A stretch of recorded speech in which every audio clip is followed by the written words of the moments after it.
সুপ্রিয় দর্শক, সবাইকে স্বাগত জানিয়ে শুরু করছি বৈশাখী টিভি স্বাস্থ্য বিষয়ক নিয়মিত আয়োজন বৈশাখী হেলথ অনুষ্ঠানটি দেখার জন্যে। সাথে রয়েছি আমি ডক্টর শাবনাজ আফরিন। দর্শক, আমরা দেখেছি আমাদের শরীরে বিভিন্ন অংশে পাথর হয়। কিডনিতে পাথর হতে পারে, বিভিন্ন গ্ল্যান্ডে পাথর হয়, সেরকম পিত্তথলিতেও পাথর হতে পারে। আজকে আমরা আলোচনা করব পিত্তথলির পাথর এবং এর আধুনিক চিকিৎসা এই বিষয়টি নিয়ে।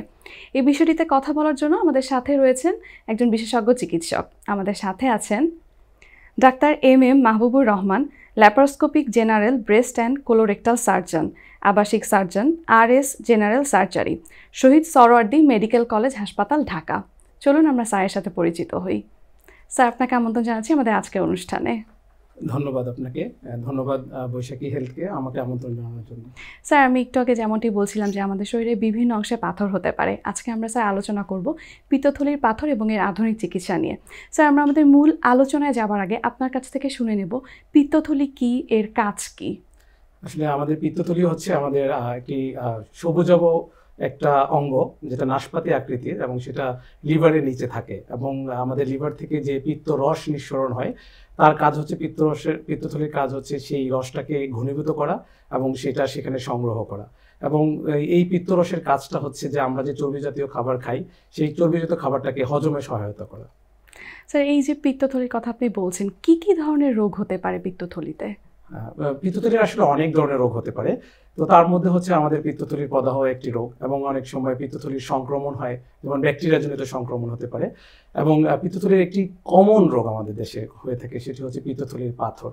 এবং আরও কিছু রোগ হতে পারে খুবই, যদিও এটি বিরল, সেটি হচ্ছে পিত্তথলিতে ক্যান্সারও হতে পারে। অনেক সময় আমাদের কৃমির আক্রমণ হতে পারে পিত্তথলির এখানে। সো এবং অনেক সময় যে পিত্তথলির যে ইনফেকশনটা হয়, পাথর ছাড়াও কিন্তু ইনফেকশন হতে পারে। স্যার, পিত্তথলির পাথর তো খুব কমন, দেখা যায় আমরা প্রায়ই শুনে থাকি পিত্তথলিতে পাথর হয়েছেন। তো যখন পিত্তথলিতে পাথর হয়, কিছু উপসর্গ তো রোগীদের দেখা দেয়। কি কি ধরনের উপসর্গ হতে পারে? খুবই সুন্দর কোয়েশ্চেন করেছেন। আসলে পিত্তথলির পাথরের অনেকগুলো উপসর্গ আছে। একটা উপসর্গ হচ্ছে কোনো ধরনের লক্ষণ নাও থাকতে পারে, তবে যে কমন লক্ষণগুলো থাকে, যেমন পেটের উপরের ভাগের ডান দিকে তীব্র ব্যথা হতে পারে, এবং বমি কিংবা বমি বমি ভাব হতে পারে, পেট ফাঁপা হতে পারে, এবং পেটে একটা ভাব হতে পারে যে পেটে বমি বমি ভাব। সাথে যেটা হয় যে অনেক সময় জন্ডিস কিংবা হলুদাভ যে একটা লক্ষণ কিন্তু দেখা দিতে পারে। আচ্ছা, তো স্যার, রোগীরা যখন এই ধরনের সমস্যাগুলো নিয়ে আপনাদের কাছে আসেন, তখন আপনারা কী ধরনের ম্যানেজমেন্ট করেন, কি কি করে থাকেন? প্রথমে যখন এরকম লক্ষণ দেখা দিবে, অবশ্যই তাকে নিকটবর্তী হাসপাতালে যোগাযোগ করতে হবে, একজন রেজিস্টার্ড চিকিৎসকের শরণাপন্ন হতে হবে।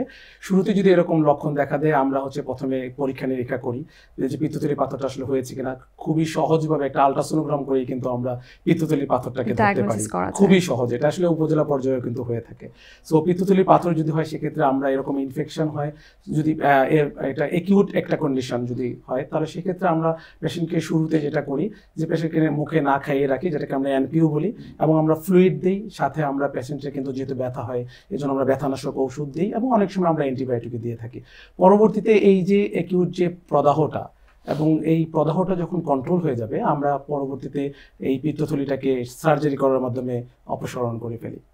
স্যার, আমাদের রোগীদের একটা সাধারণ প্রশ্ন থাকে, মানে দেখা যায় যে অপারেশনের একটা ভীতি কাজ করে। ওনারা জিজ্ঞেস করেন যে আমার কি সবসময় অপারেশনেই লাগবে, কিংবা ওষুধে কি আমার হবে না, এই ধরনের একটা প্রশ্ন থাকে। পিত্তথলির পাথরের আসলে এই যে লক্ষণ যেগুলো উপসর্গ আছে, পিত্তথলির পাথরের যদি লক্ষণ থাকে, অবশ্যই তাকে সার্জারি করতে হবে। তবে ভীতিকর আসলে কোনো অবস্থা নেই। এখন আমাদের দেশে কিন্তু পিত্তথলির অপারেশনের খুবই আধুনিক পদ্ধতি কিন্তু চলে এসেছে।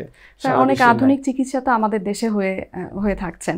তো আপনার কাছ থেকে শুনবো যে পিত্তথলির পাথর চিকিৎসায় কি কি ধরনের আধুনিক চিকিৎসা আছে? আপনি জেনে অবাক হবেন যে আসলে পিত্তথলির যে পাথরের যে চিকিৎসা, সারা ওয়ার্ল্ডের ন্যায় আধুনিক চিকিৎসা আমাদের দেশে আছে, এবং সেটা উপজেলা পর্যায় থেকে শুরু করে কিন্তু টার্সিয়ারি লেভেল হসপিটাল পর্যন্ত হয়ে থাকে, যেটাকে আমরা বলি আসলে ল্যাপারোস্কোপিক কোলিসিস্টেক্টমি। আসলে এটা হচ্ছে যে খুবই ছোট ছোট ছিদ্র করে, ছিদ্রের মাধ্যমে আমরা সম্পূর্ণ পিত্তথলিটাকে অপসারণ করি পাথর সহ, এবং পেশেন্ট কিন্তু খুব সহজেই কিন্তু এই অপারেশনটা করে সে বাসায় ফিরে যেতে পারে।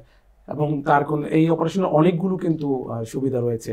ছোট ছোট ছিদ্র, দাগ কম হয়, এবং সে অল্প সময়ের মধ্যে 24 ঘন্টার মধ্যে, এমনকি 12 ঘন্টার মধ্যে কিন্তু হাসপাতাল থেকে সে পেশেন্ট রিলিজ পেয়ে বাসায় চলে যাচ্ছে। মানে হসপিটাল স্টেটাও অনেকখানি কমে যায়, খুবই কম থাকে, এবং সে আর্লি রিকভারি হয়, এবং সহজেই সে কিন্তু পেশেন্ট কিন্তু কাজে ফিরে যেতে পারে।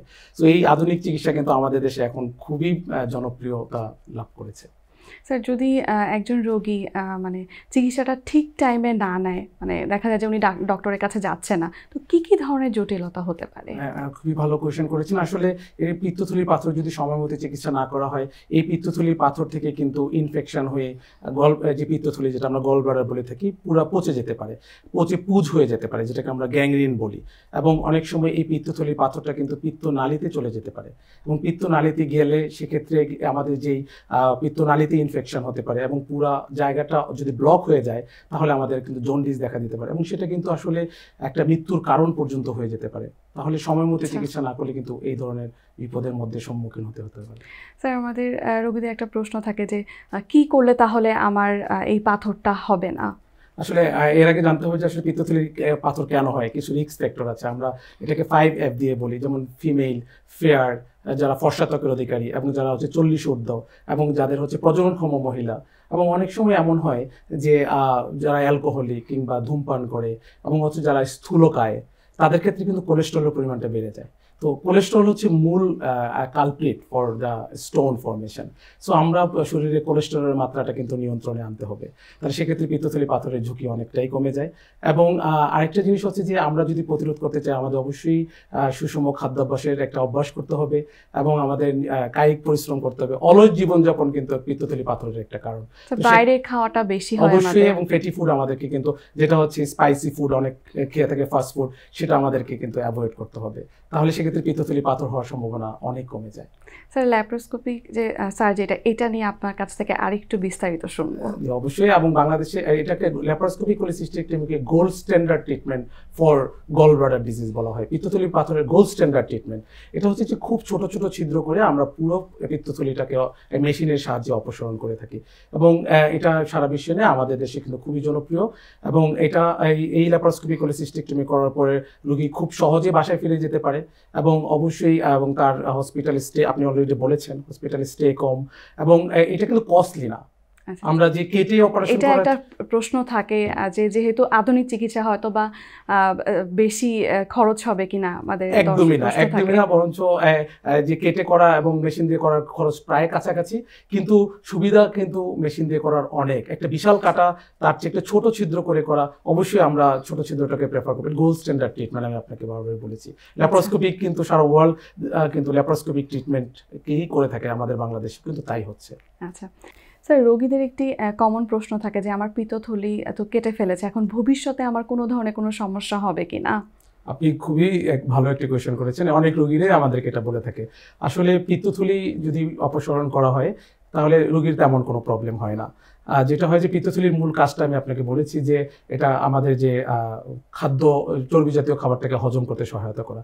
তো পিত্তথলি পাথর অপারেশনের পরবর্তীতে ইনিশিয়ালি আমরা রোগীদেরকে বলে থাকি 2 মাস যে চর্বি জাতীয় খাবারগুলো একটু এবং তৈলাক্ত যে খাবারগুলো আছে একটু পরিহার করার জন্য। পরবর্তীতে পিত্তনালীটা পিত্তথলির কাজটা কিন্তু করে থাকে। সে তখন ইনিশিয়াল 2 মাস একটু চর্বি জাতীয় খাবারটা একটু কম খেতে হবে, কিন্তু দীর্ঘমেয়াদী কোনো প্রবলেম নেই। ধন্যবাদ স্যার। স্যার আমাদের দর্শকদের উদ্দেশ্যে যদি আপনার কিছু বলার থাকে, তাদের কোনো উপদেশ, অ্যাডভাইস যদি থাকে। আমি দর্শকদের উদ্দেশ্যে একটা কথা বলতে চাই যে এরকম আপনাদের যেসব উপসর্গ বলেছি সেসব যদি পিত্তথলি পাথরের উপসর্গ দেখা দেয় অবশ্যই আপনার নিকটবর্তী হাসপাতালে যোগাযোগ করবেন, এবং অবশ্যই একজন জেনারেল সার্জন কিংবা ল্যাপারোস্কোপিক কিংবা হেপাটোবিলিয়ারি সার্জনের আপনারা পরামর্শ নেবেন।